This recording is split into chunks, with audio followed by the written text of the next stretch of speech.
Hey there guys, welcome to Elite Gaming and our preview of the Ixalan Prerelease for the coming weekend.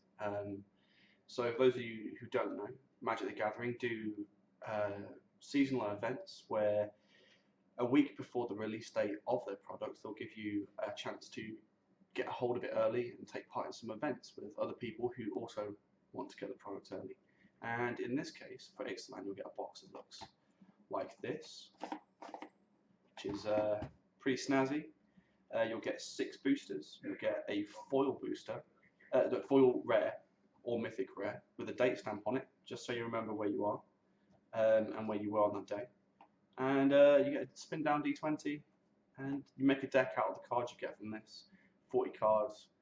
The store will supply any basic land you need. And yeah, I'm going to show you exactly what comes in it. I'm just going to do this and open it.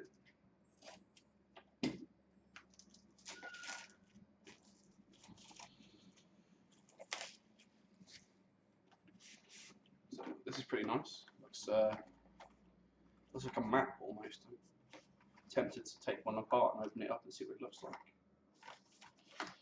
Inside we get spin down D20. We got a green one. And a sanguine sacrament. You gain twice X life, and then you put it on the bottom of its owner's library. I mean, if there was a way to benefit from gaining life, I'm sure that'd be great. Doesn't seem too bad. Yeah, I'm going to go through the packs. I'll open them, and then we'll figure out what we could do as a potential deck, and the way I go through building decks as well. And hopefully that will help you in the coming week. So one at a time. We'll open some packs.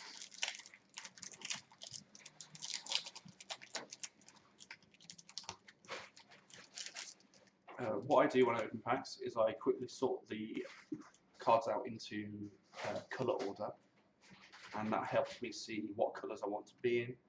Helps me see the relative strengths of the colours and the colour pairs that I'm probably going to be in, or maybe even 3 colours. So what we've got is a Depth of Desire, Unfriendly Fire, Queen's Agent, Vampire Steel. What I'm going to do is I'll quickly just sort these out into colour, talk about the rare, and then maybe if I'm going through the colours later on, we'll highlight some of the good cards or some of the trap cards that I think are in the colours that I've opened. Just quickly sort these out.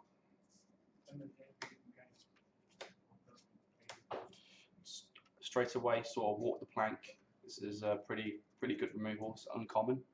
Was the promo for the open house that we had last week, and it's probably just gonna be in most decks. Pretty strong. And a Kinjali Summons are rare. That can be great if you're looking to be aggressive, slowing your opponents down, stopping them from blocking, and it gets in all the time because it's a 2/3 flyer for 3. Pretty strong.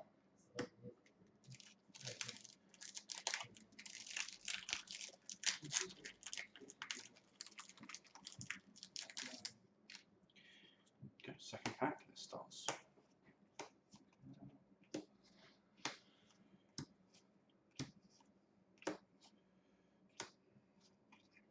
Spell Pierce, a lot of people are excited to see that back in. Standard. And rare land for some fixing. Let's put those to the side.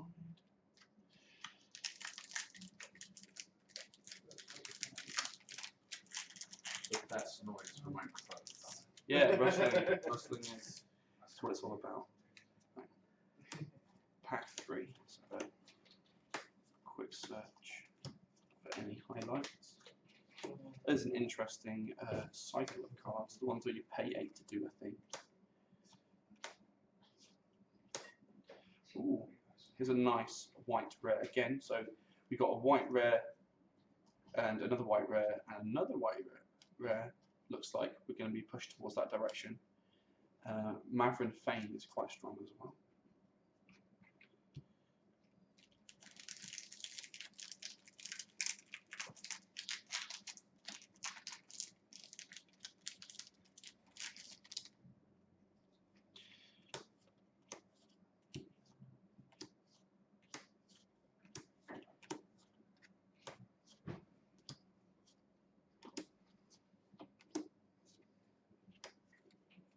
Oh, Ripjaw Raptor. If anyone gets this, it's very, very strong card. It's going to be a big player in Standard as well as at these pre-release events. Very good card.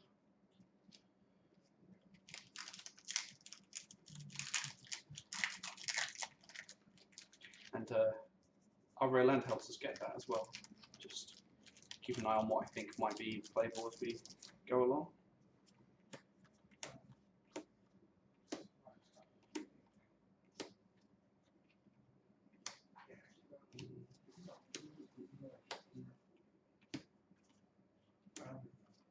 Ooh, Legion's Landing. It's the flip card. When it enters the battlefield, create a 1/1 white vampire token with lifelink. When you attack with 3 or more creatures, transform it. And it becomes a Danto, the first 4. Tap it for white, tap 3, and tap it to create a 1/1 lifelinker. Vampire. Again, another white rare. I think we'll be heading into white.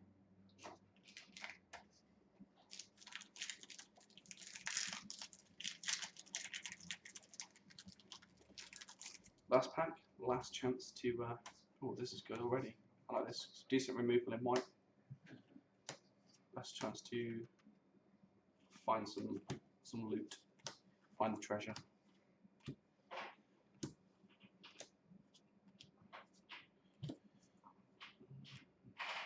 Oh, okay. That's a Planeswalker, and that's something that we can splash. I think. It's gonna be fun. Well, I'm quite excited about building a deck around Whiteley Warrior Poet. It's cool to get a Planeswalker from a pool. If anyone at home has any questions about the cards, I am in chat. You can just send them over and I'll ask Tim as we go through. I'm going to try my best to put the cool cards up on the side, which you've already seen. So what we're going to do is I'll just tighten these parts up slightly, and then we'll go through each colour individually and see what we think of the relative strengths and where the curves let us go.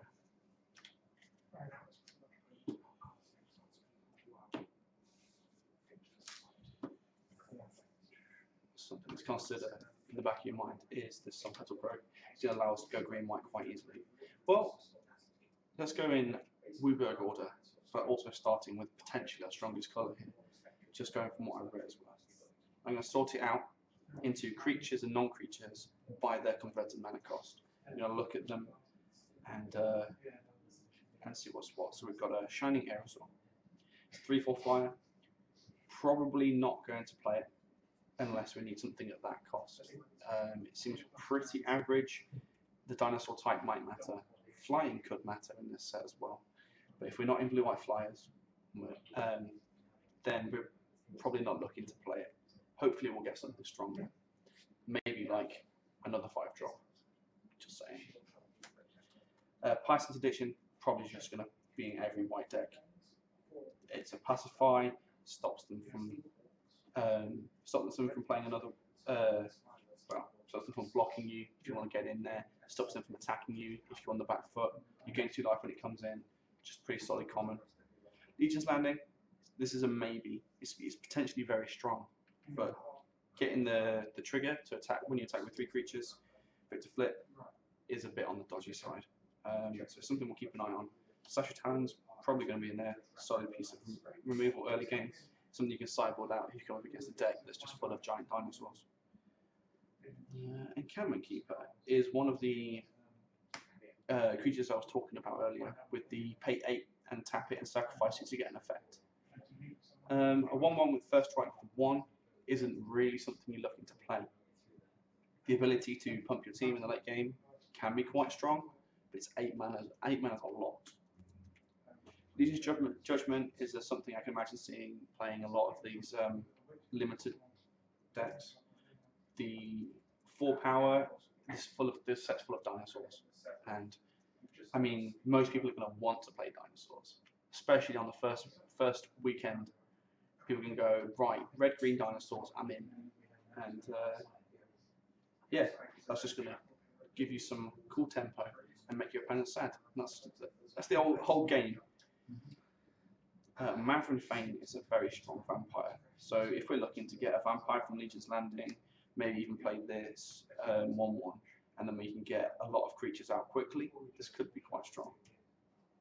Same with this Bishop Soldier. It's a bear with upside.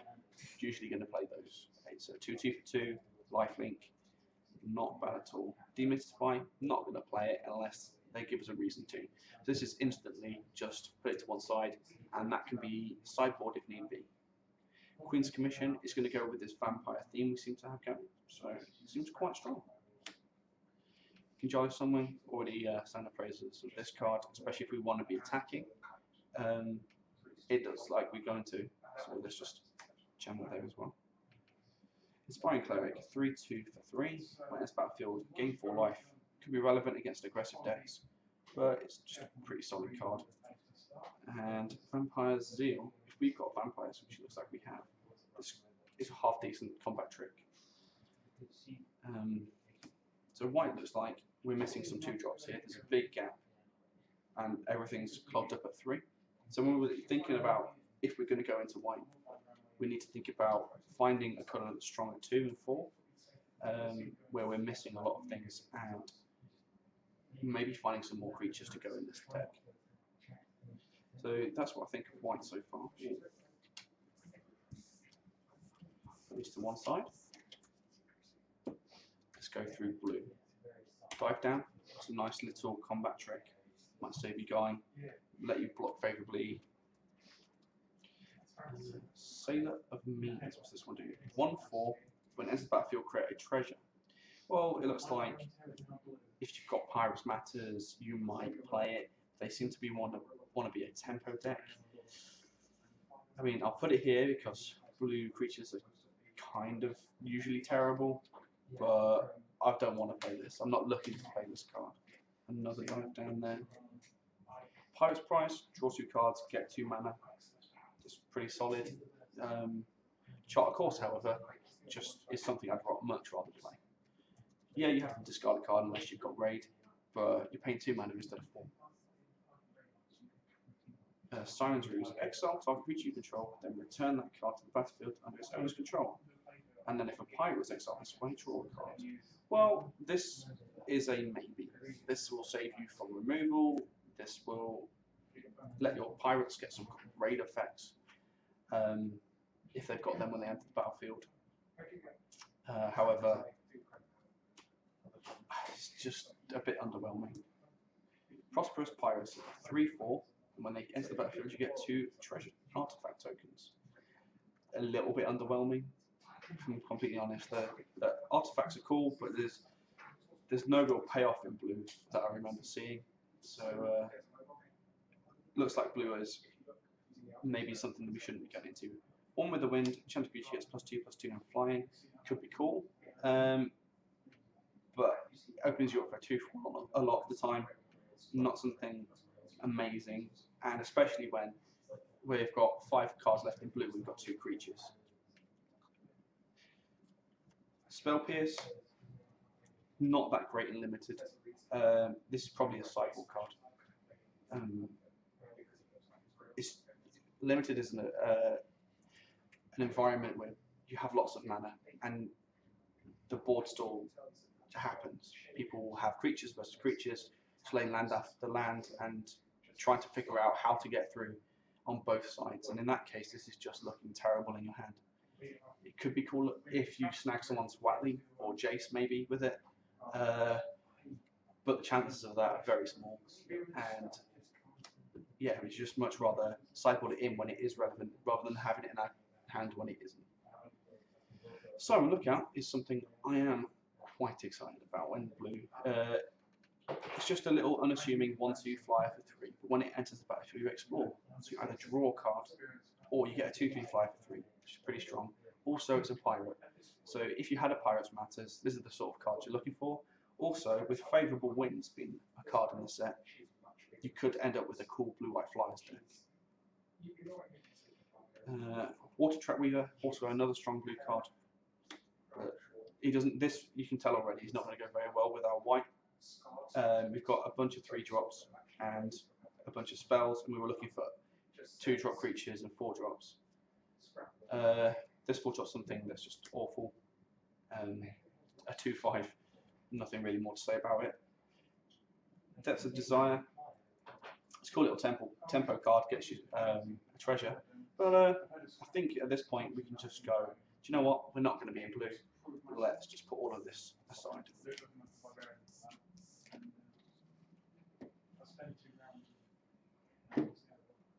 Onto black.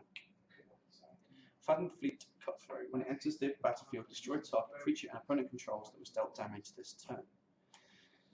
I mean, it could have some nice potential for blowout. They think they're blocking comfortably, and then you just destroy whatever they did. You attacking to get your raid triggers, so they think, and yeah, you get something very large for this. Vanquish the Weak, something on the opposite side of that. This is the kind of card where it looks like it should be really strong, but it tends to not be because you can just get out of that range with a pump spell, and there are a few in the set. Want to Scoundrels. Now, the flavor text on this is fantastic. It's a 4/3 for 2, and when it dies, target opponent creates 2 treasure tokens, and the flavor text says, "Trust me, the reward's not worth it." And that probably sums it up, to be honest. Yes, you're getting an overcosted 4 power for 2, but the downside is you're going to ramp your opponent. And in a set where Lightning Strike's going to be played, you don't want to do that. It's cool and risky, and if you put it down turn 2, your opponent's on the back foot. But if they play that 3/1 dinosaur for 2, and all of a sudden it can't attack or block, because you're just going to give your opponent, get them 2 turns ahead. It's not something you want to do. Costly Plunder seems solid. The fact that you can sack an artifact makes it much better than Altar's Reap. Skittering Heartstopper. These effects I've seen before. They always seem pretty strong, especially in a format where you're going to have large dinosaur creatures. Wow, that's just a bear. That's a vampire. Queen's Base Soldier. Seeker's Squire. A 1/2 for 2. When it enters the battlefield, explore. That again, you either get a 2/3 for 2, or you get to draw a card. Either of those. Oh, 2/3 for 2 and you scry 1 effectively, or you draw a card. That seems pretty strong. If I was in black, it seems like something I'd want to go for. Black Keeper, again, I'd probably only play this if I'm looking to trigger raid, or if I have a flying synergy. I've got another Vanquish the Weak there. Raider's Wake. Whenever an opponent discards a card, that player loses 2 life, and at the beginning of your end step, if you're attacked with a creature this turn, target opponent discards a card. Well, I can't see that that's going to be played. It'll just no, I don't like it. I'm just going to put that in unplayable. Reasons being, if it's a game where you're top decking, it's going to be awful. They're just going to play every card they've got every turn, and it's a 4-mana card that does nothing when it enters the battlefield. I just don't like it, and unless you have a lot of synergies to go with that, I wouldn't bother. Skullduggery is a cool combat trick. Just for 1 mana, I wouldn't want to have more than 1 of these probably in my deck. But the first one is going to blow your opponent out a couple of times. March of the Drowned. If you're in Pirates, it can get you something back. Again, maybe something to look for in the sideboard rather than in the main board. So I would put that up here. Walk the Plank. If you're in black, great removal. Double black's a bit restrictive, but it might help you newer players because you don't want to just play this on turn 2. It's not something you want to do. You want to get their big thing with it. You want to get their, Regisaur Alpha. You want to get their 5/5 Trampler with haste with it, which is an uncommon, which is crazy. Spreading Rot, just don't play it. Destroy target land and its controller loses 2 life. It's a pretty strong effect. It's a 5 mana sorcery, just don't play it. Queen's Agent, 6 mana, lifelink 3/3. When it enters the battlefield, explore. Well, I mean, it's pretty lackluster. I would hesitate to play this. Just wouldn't. Okay. Analyze in black. It's got some cool 2-drops. It's something we were looking for. It has nothing really to back that up though. And again, its overall just feels fairly weak. So I think we can just cut black out. I'm not going to play black.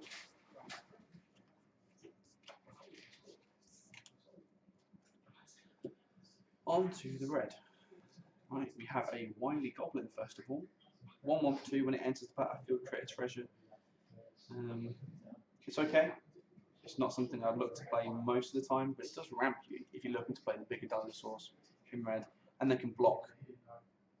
So the double red might be restrictive and might make us drop it. If we're not heavily in red, that's something that's going to stop us, because this is going to be way better on turn 2 than any other turn. Dual Shot. Dual Shot is a card where I can see you playing it if you have a lot of Enrage cards. You might snag 1 or 2 creatures of your opponents. You might be able to finish something off in combat, but it's really there to get the most out of your Enrage creatures. You can draw a card with that Ripjaw Raptor that we got. You can ramp with that 2/3 uncommon that's in there. You can hit your opponent for 3 with it if you have that common. So many things you can do. Sure Strike is okay as a combat trick. Something, again, you maybe look to have 1 of, that sort of thing, but you don't want too many of these combat style tricks. Otherwise, your opponent's just going to play around it all the time. Headstrong Brute, 3/3 for 3. It can't block. It has menace as long as you control the pirate. Do you know what? If you're aggressive, go for it. That seems like a pretty strong pirate, which has a relevant type. Brazen Buccaneers, 2/2 with haste 3. When it enters the battlefield, explore. And without any explore synergies, I'm going to say that this looks pretty lackluster. We will put it here because we'll play it if we need to. But I imagine that you'd much rather see this Headstrong Brute than the Brazen Buccaneers most time. And the Headstrong Brute isn't particularly strong. On Friendly Fire, it's a lot of mana to do 4 damage to a creature or player. But you're probably going to play it. It's versatile and it's removal, and that's usually good enough to get into your deck. Hijack is something that a lot of players undervalue in Limited. You don't want to fill your deck with this effect, but when they tap out to play their gigantic blocker, you can just steal it and win the game. If you're on that aggressive plan, this is great. Stormfleet Pyromancer, it's 5 mana for 3/2 and raid 2 damage. You shock something. It's not something I'm looking to play. It's just not good enough for the most part. So let's put that up here. Bonded Horncrest, a 5/5 dinosaur for 4. It can't attack or block alone. Now this is an interesting card that you keep an eye on. If we're full of creatures, this is going to be a great card. However, the downside is pretty bad. It's got 5/5 for 4 is great, but that 5/5 for haste 5 would just be infinitely better. Rigging Runner is a pirate for 1, first strike, 1/1, raid, enter battle with a 1/1/+1/+1 counter on it. If you're looking to trigger raid, this could be a cool little thing to have in your deck.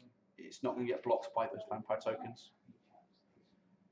But yeah, it's something that I'm not that excited about 1-drops. Dinosaur Stampede. If you're in dinosaurs, it can just blow your opponent out. We'll put this here. Again, you don't want to have more than 1, but it's kind of cool. 2/1 dinosaur with haste 2, Nest Robber. That's something we could look for, especially if we think we're going to be splashing red to have white in our green-white deck. Phantom Fleet 5 brand, pretty strong 2-drop. You know, it's a 2 for 2. You probably play most of those anyway if they've got a slight upside, which this one has. It has the ability to get bigger.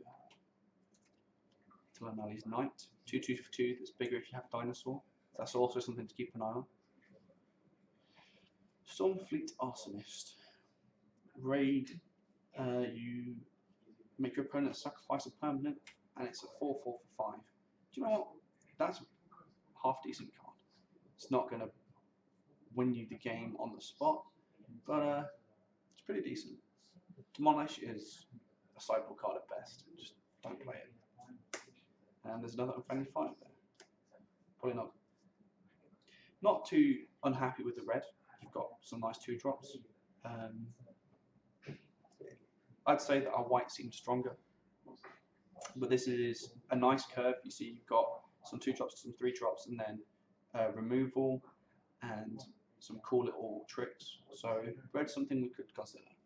So what I'll do is I'll put these to one side and consider them.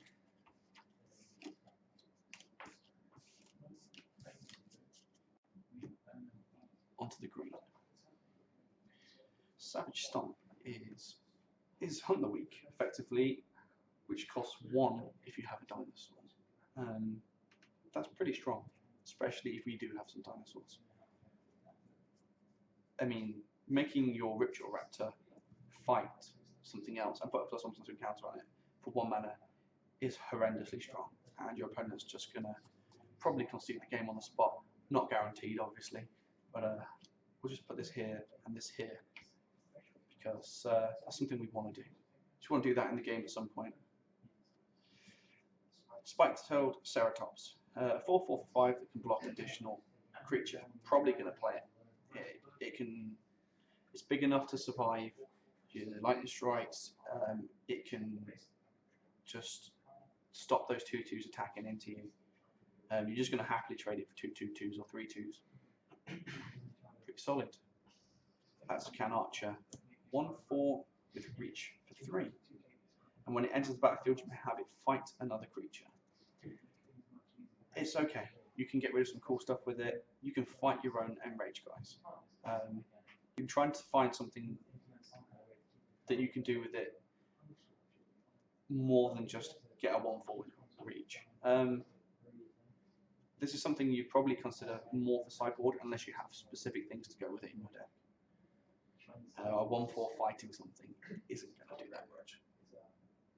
Okay, Pounce is an instant fight effect. Another decent piece of removal. Ixalan's Keeper is a bear that's got the 8 mana sack. This one isn't that bad. It can be relevant on turn 2 and it can be relevant in the late game. I still think this is actually half decent. Out of the sacky ones, it's one of the better ones. Guy's Diviner is defensive. It explores when it enters, but I don't know. I think we have to wait and see just how strong the Explorer is, but I have a feeling this is way better than what it looks. Crush the Ramparts is a cool little combat trick. Again, you don't want to fill your deck full of combat tricks, but this is a cool one. +3/3 and Trample means you just don't get chumped. Thundering Spineback is a little bit overcosted at 7. I mean, we have nothing that goes up that far. But it does bump all your other dinosaurs, and it's a mana sink, and that's an important thing to have somewhere in your deck if you think the format's slow enough for it. Just being able to pump out dinosaurs is cool. Ravenous Daggertooth. When it's dealt damage, you gain 2 life. This is the sort of thing I was talking about with the Archer. Where if you have some synergies with the Enrage, you can do some cool things with the Archer. Colossal Dreadmore is a 6/6 trample for 6. It's a nice top end to have, something that we were perhaps missing from other things we were looking at so far. Blossom Dryad is a 2/2 for 3, and you tap it to untap target land. It's an expensive way to ramp yourself, but it is a 2/2. I imagine this is just going to be cut in most instances, so I'm just going to put that up here. River Herald's Boon. It's again, if you're in Merfolk, I can maybe see playing it be worth it, but I'm just going to cut that. Okay, looking at green, we have some strong things, but we don't have a lot of things. The red and the white seemed better and more fleshed out, but I think we want to be in green because it gave us something we didn't have, which is a top end and a super strong card in Raptor. We've already got fixing for it in the Sun Petal Grove. And the cool thing about that is we get Huali.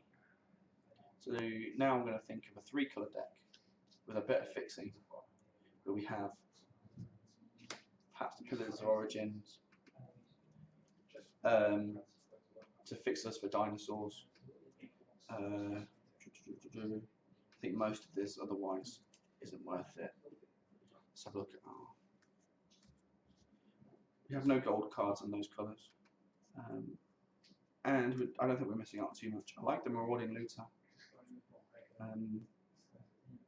And the Diving Fleet Captain could be good in a pirate deck, but we're not in a pirate deck, and we didn't have enough to support that. Shapers of Nature, cool in the Merfolk deck. Again, I don't think we had enough to support that, so we're just going to put those to one side. And let's look at building our deck now. So go straight for the white, and we'll just lay that over the green.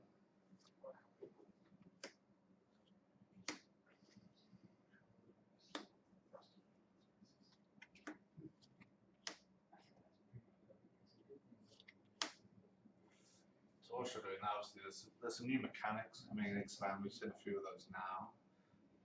Explore, Enrage, Raid. It's interesting to see how those, for example, Raid's going to very much promote certain cards to be played during the second main step instead of before. Well, that's what you should do anyway. What it does, it means that you don't know beforehand if that suicidal attack is because of a combat trick or them looking to get something from their raid triggers. It makes that decision of whether or not to block that little bit harder. And it's a cool thing. It's a skill-intensive thing. Being able to just go right, I can attack in here because they're not like to block.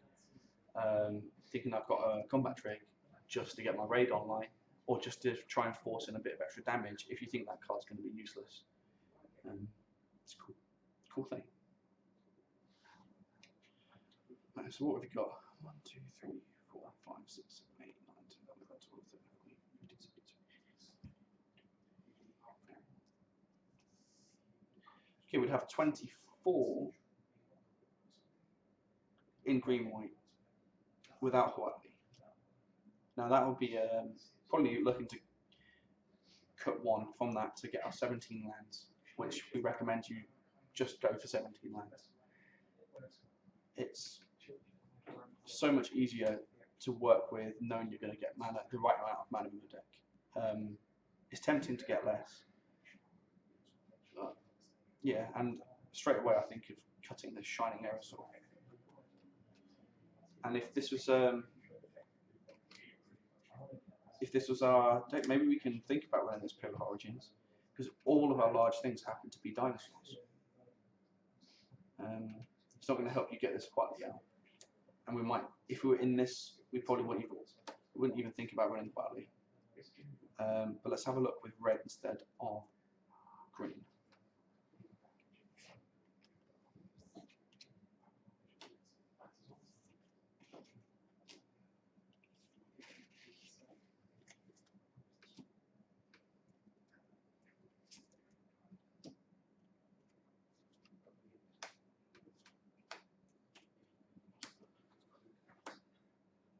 So would you recommend that if someone does find a planeswalker like Jace or Wally, that they look to build around that, or is it sort of depends on what else they've seen what else they see in their pack?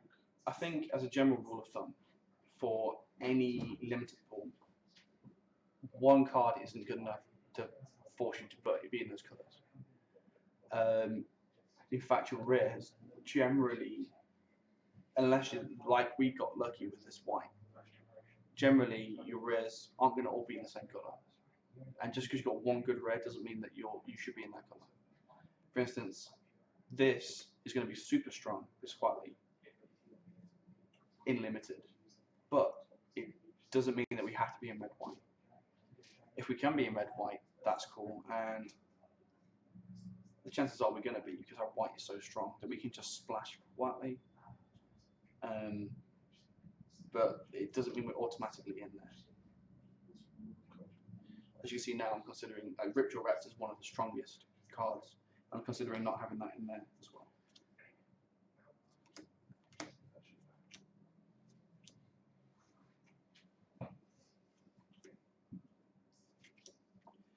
See, in this case, that wouldn't even be thought of Hill of Origins. This does look like a nice curve. We'd have to probably take this out. Double red's pretty difficult to get online. How many cards is this? 1, 2, 3, 4, 5, 6, 7, 8, 9, 10, 11, 12, 13, 14. It's 26. We'd have to make a few cuts from this.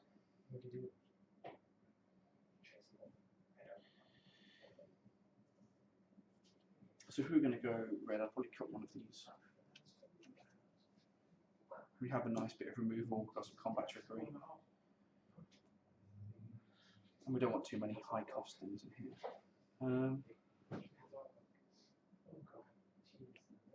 there any cards there sort of shouting out, pick me, or?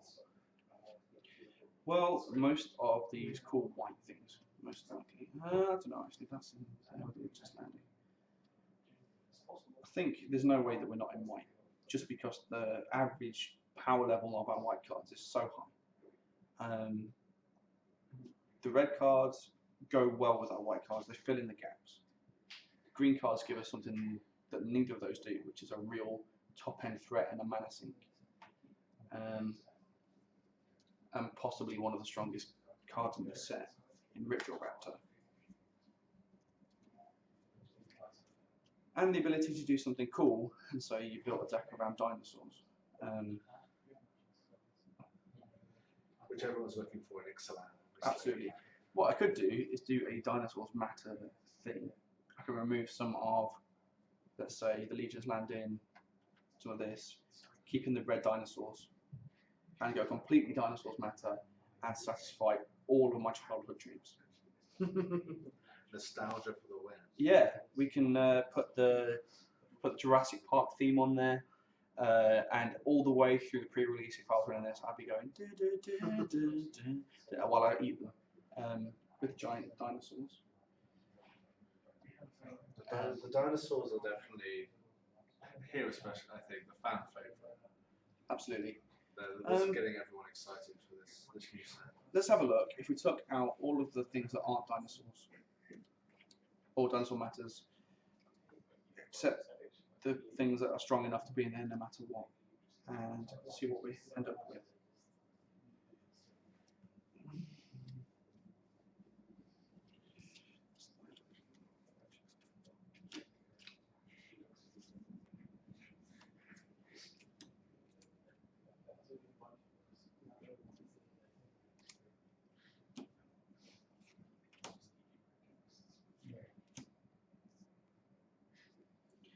Let's jam these in here. So whilst Tim does that, if you are in the southeast of England, the Dover area, we are running 5 pre-release events this weekend. One two-headed giant on the Sunday morning, and 4 solo plays on midnight Saturday, Saturday morning, Saturday evening, and Sunday late afternoon. We have spots available on all 5 events. All 5 events, yeah. You can find all the information at facebook.com/Elite Gaming Dover. The format of the event is you'll get the pre-release pack, the same as Tim's opening here, with your 6 boosters, your foil, and your dice. You will have a set time to build a deck, just as we're doing here, and then you go head to head, and there's prizes, and there'll be quite a few people here across the weekend, reveling with their vampire conquistadors, their merfolk, their pirates, and their dinosaurs, as we explore Ixalan and find out more about this lovely, lovely place. So yeah, if you do want to come along, then facebook.com/Elite Gaming Dover. have a look at the details on there and send the store a message, and they'll be able to help you in booking a place for that.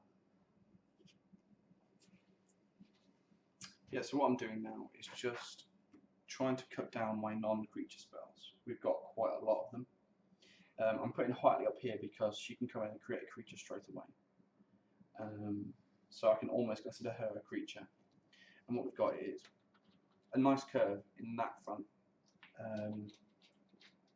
Maybe we can cut 1 or 2, 3 drops because we've got a whole bunch. But the rest seem okay.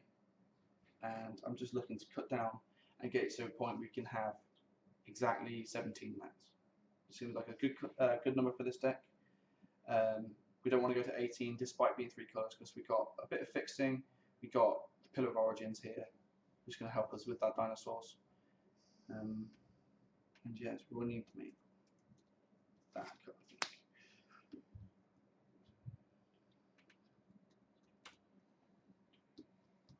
Alright, we need to make 2 more cuts. 3, 6, 9, 12, 15 creatures is probably on par, maybe towards the low end. So we'll look to do maybe some cool combat trick. Take that away.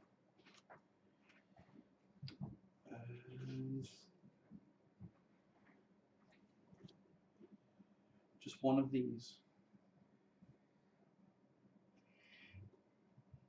Yeah, we'll go with Slash of Talons being cut. It's probably the least powerful of our removal spells. And I think we're left with 23 non-creatures, 23 non-land cards.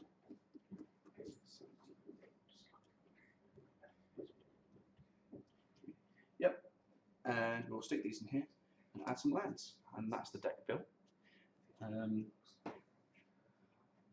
What we'd look for with lands is the number of each colour symbol in the cards.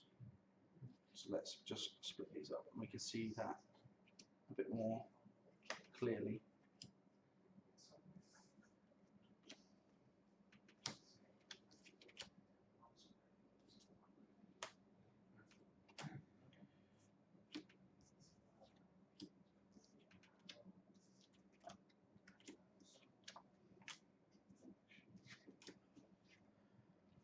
We have 1, 2, 3, 4, 5, 6, 7, 8, 9, 10, 11 green symbols. 1, 2, 3, 4, 5, 6, 7, 8 red symbols. 1, 2, 3, 4, 5, 6, 7 white symbols. So we're looking to be roughly the same, with slightly leaning towards green. Something to take note is that we don't have any white cards that cost less than 3. So if we had to be less on one of the colours, it's probably white. And yeah, we can sort of start to build from there. With 17 lands, and we're probably playing both of these just for a bit of fixing, because with 3 colours. Normally I wouldn't really consider Unknown Shores, but because with 3 colours we need a bit of fixing, I'm taking it. 17, I'd go with 6 more forests, and then 5 mountains, 5 plains, and these 2 cards, and that will probably give us the best deck that I can think of. Also, you get to play with dinosaurs, which is cool. Maybe there was a red-white aggressive, more aggressive deck, more themed around the vampires. That'd be cool as well. But I want to play dinosaurs, so that's the deck. Everyone wants to play dinosaurs, right? Yeah, and we get to play with Whiteley, which is cool. Do you find in some formats, planeswalkers act as a distraction away from everything else that's happening? Do you find that happens a little bit in this format? Or? No, what tends to happen in Limited is if someone plays a planeswalker and they're not massively behind, they'll just win the game. Because you get to almost do 2 things every turn rather than 1. And when you're not playing cards that are massively attuned to be go well with each other and work well and be effective and low cost and have answers for all the different things, you're just gonna end up taking up your planeswalker on an empty board, or generate a 3/3 trample dinosaur every turn, and your opponent's just not going to be able to keep up with that from that point. So, yeah, planeswalkers can win you the game, but you can't. If we didn't have the cards to back it up, we couldn't rely on it. We couldn't just go do nothing until turn 5 and play quietly and hope to win from there. It's not going to work. But yeah, that seems to be good. I'll play that. I just consider some things for the sideboard like this if we're against aggressive decks, and maybe if the format tends to be, if you think you can go underneath them with that red-white deck that we saw, then maybe that's something we could like go into halfway through the event if dinosaurs aren't working.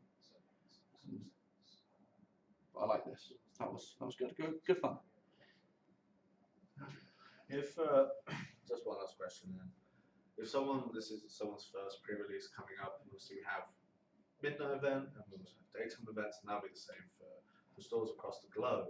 What would your tips be for those going to their first pre-release aside from the cards? What do you think they should be looking for or make sure they have with them? Well, my first thing to say to them is just not think about it and just come along and have fun. That's the most important thing, because everyone I ever speak to really enjoys these events, and if you're hesitant at all, then just take a dive into the unknown and go visit some people who are into the same things that you are, clearly, because that's why they're there. But as far as like deck building goes, I'd say follow like some general rules. Have 17 lands. Try to stick to 2 or 3 colors, and then try and have most of your deck be around the 2, 3, 4 mana spot, with nothing too much either side of that. Too many 1-drops, you're just going to run out of gas too quickly. Too many high costing cards, you're just going to lose before you get there. At least then you have, on average, a lot of things to do on every turn. That'll probably help you the best. And try not to be lured too much by just picking every rare, because obviously you might end up with a huge number of colours and nothing you can do with them. Oh yeah, don't go 5 colours. There's nothing in the format to support that. And yeah, don't just red pick, even though it happened to be that all of our rares were white. But, oh god, got to go there. Sometimes you get a lucky pick like that. Do we have any questions on the stream? Just the stuff I've been asking. Okay, fantastic. I think what we'll do is call it there. And I hope to see you at our events this weekend.